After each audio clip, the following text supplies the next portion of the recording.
Proxima b does not shine. It does not glow in the night sky. It cannot be seen with the naked eye, and even the most powerful telescopes perceive it only indirectly, as a faint gravitational whisper tugging on a dim red star. It exists 4 light-years away, orbiting Proxima Centauri, the closest star to our Sun, and yet unimaginably distant by human standards. Between Earth and Proxima b lies not space as we casually imagine it, but time itself. Years of light, centuries of travel, and a separation so vast that even our fastest machines would barely begin the journey. And yet, Proxima b has become one of the most talked about worlds beyond our solar system. Not because we know it well, but because we know just enough to wonder. It is roughly Earth-sized. It orbits within what we call the habitable zone, the narrow band around a star where liquid water could exist. It circles its sun every 11 days, held close by gravity, bathed in dim red light instead of yellow warmth. From a distance, these facts are tantalizing. They suggest familiarity. They suggest possibility. They invite the dangerous word, habitable. But habitability is not a promise. It is a question. Proxima Centauri is not like the Sun. It is a red dwarf, small, cool, and long-lived, but also violent in ways that defy human intuition. Red dwarfs flare. They erupt without warning, unleashing bursts of radiation that can dwarf anything our Sun produces. These stellar outbursts are not rare. They are frequent, persistent, and powerful. Proxima Centauri does not gently illuminate its planets. It assaults them. Proxima b orbits so close to its star that a year lasts less than 2 weeks. Gravity has likely locked the planet in place, forcing one hemisphere to face the star eternally while the other remains in permanent darkness. There is no sunrise, no sunset, no familiar rhythm of day and night. One side bakes under constant stellar exposure. The other freezes in endless night. Between them may exist a narrow twilight band, a thin ribbon of marginal stability where temperatures could, in theory, allow liquid water to persist. If such a region exists, it would not resemble Earth. Winds would howl endlessly, driven by the extreme contrast between light and dark. Atmospheres, if present at all, would be in constant motion, redistributing heat from the day side to the night side. Weather would not be cyclical. It would be perpetual. Change would be measured not in seasons, but in equilibrium or collapse. The atmosphere itself is uncertain. Proxima Centauri's flares may have stripped Proxima b of its air long ago, eroding it particle by particle over billions of years.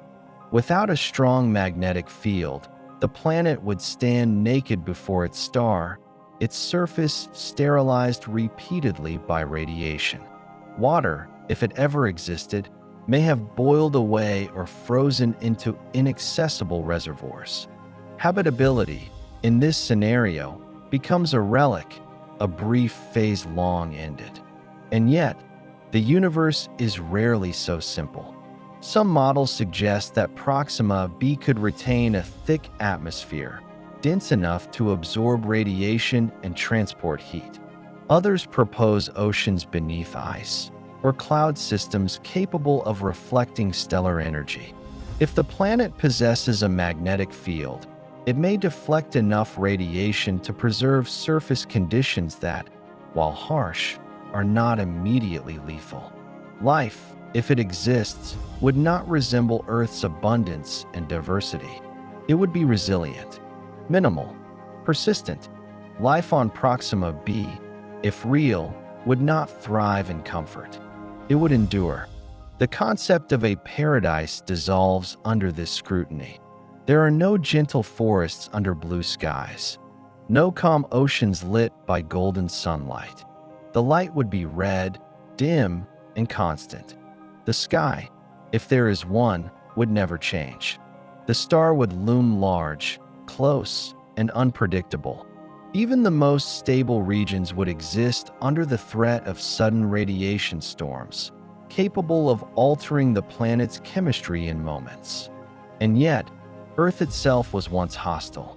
For billions of years, life here endured radiation, volcanic upheaval, asteroid impacts, and an atmosphere toxic to modern organisms.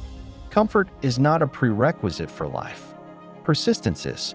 From Earth, Proxima b exists almost entirely as imagination. We infer its mass from stellar wobble. We estimate its orbit from Doppler shifts. We model its climate with equations layered atop assumptions. Every statement about its surface is conditional. If it has an atmosphere, if it has water, if it has a magnetic field. The planet itself remains silent, orbiting its star in a darkness broken only by violent flares and dim red light. Distance adds another layer of inevitability. Proxima b is the nearest exoplanet we know of, and still it may as well be unreachable. With current technology, a journey would take tens of thousands of years.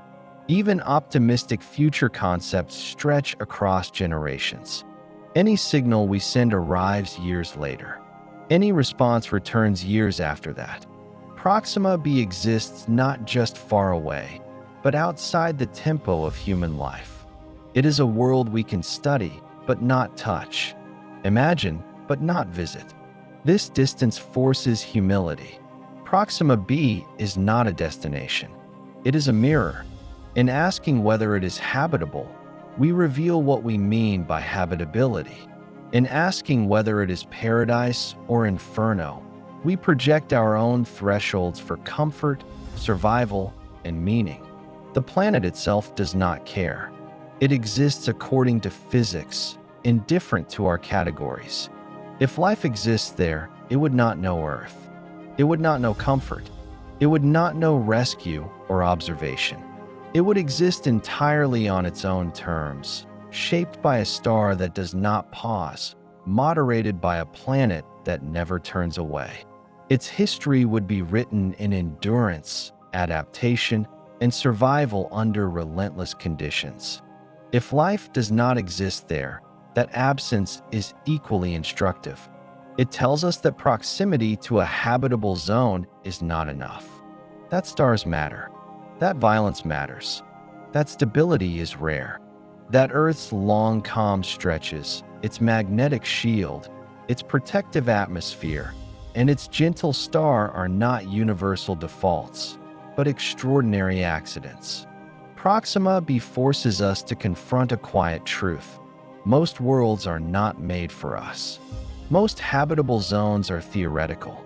Most planets exist in states that hover on the edge between survival and sterility.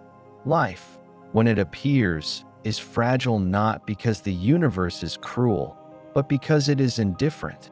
Paradise and inferno are human labels. Proxima b is neither. It is a world shaped by proximity, gravity, radiation, and time. It may host oceans beneath ice, or deserts scoured by flares, or nothing at all. Whatever it has been that way for billions of years, long before humans wondered, and it will remain so long after we stop asking. Proxima b does not wait for us. It does not promise answers. It offers only existence, quiet, distant, and unresolved. And perhaps that is the lesson. That the universe is filled with worlds that sit on thresholds, balanced between possibility and hostility. That habitability is not a guarantee, but a spectrum. That Earth is not typical, and that when we look outward, searching for mirrors of home, we are often confronted instead with reminders of how rare home truly is. Proxima b continues to orbit its restless star. It endures flares, radiation, and tidal lock. It exists in red light and permanent contrast.